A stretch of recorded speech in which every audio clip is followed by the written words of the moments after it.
بەسەرپەرشتی یەکێتی ناوەندی شەترەنجی عێراق لەگەڵ ئەکادیمیای فیشەر بۆ فێربوونی شەترەنج هاوکات بە بەشداری چەند یاریزانێکی یانی وەرزشی پێشمەرگە.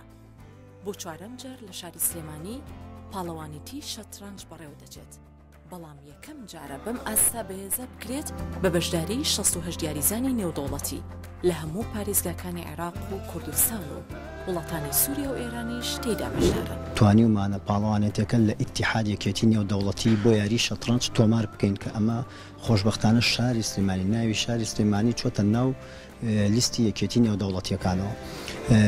68 یاریزان تێدا بەشدارن هەیە، تاکو نزیکەی 45 یاریزانی ڕێتینگی نێودەوڵەتیان هەیە، واتە هەمووی معتەرفن لەسەر ئاسی نێودەوڵەتی.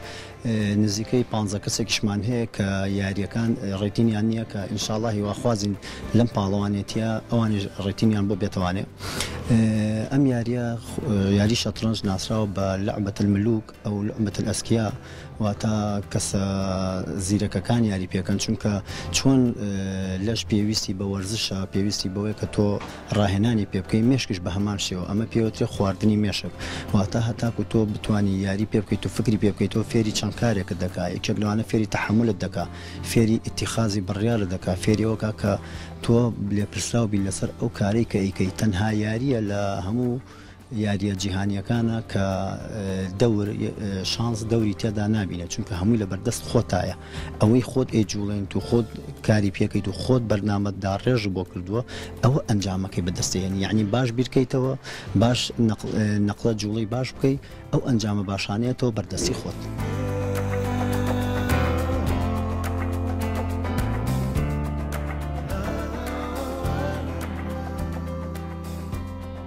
پاڵەوانێتیەک بۆی ببێت بە نێودەوڵەتی پێویستە لە 9 گێم کەمتر نەبێت. ئەم پاڵەوانێتیەش لە ماوەی 6 ڕۆژدا بەشداربوون بە گڕوتینێکی زۆر باشەوە بەشدار بوون.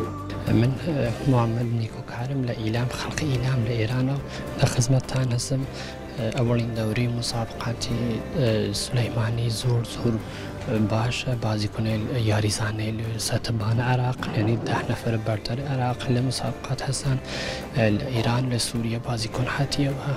ئەوەڵین دەورە هەم ئەمکانات خیلی خاصە، هەم شرایط بەرگوزاری مسابقات دەسەتبانتر لێرە هەست، یعنی مسابقات بینەلملەلیتان ئەمکانی بوو بەڕاحەتی لێرە بەرگوزار بکەن.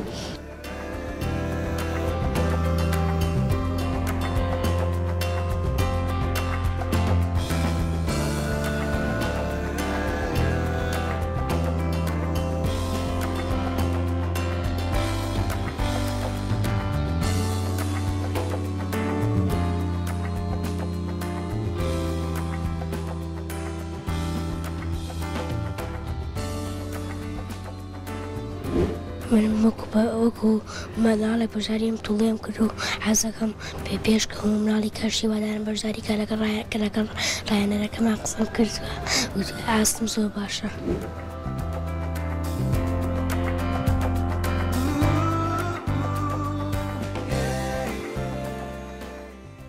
تەمەنی 5 ساڵە دەستم کرد بە یاری شەترەنج، کە ئەو کوڕیکوڕم فێری شەترەنجی کردم کە یاریکی خۆش و بەلامەوە لە سەردەمی خۆیان تقریبا کاتی کە باسەکەم ساڵی 1950 یان تقریبا 25 بۆ 30 ساڵە بێ من یاری شەترەنجەکەم بۆ ئەم یاریشم هەڵبژار.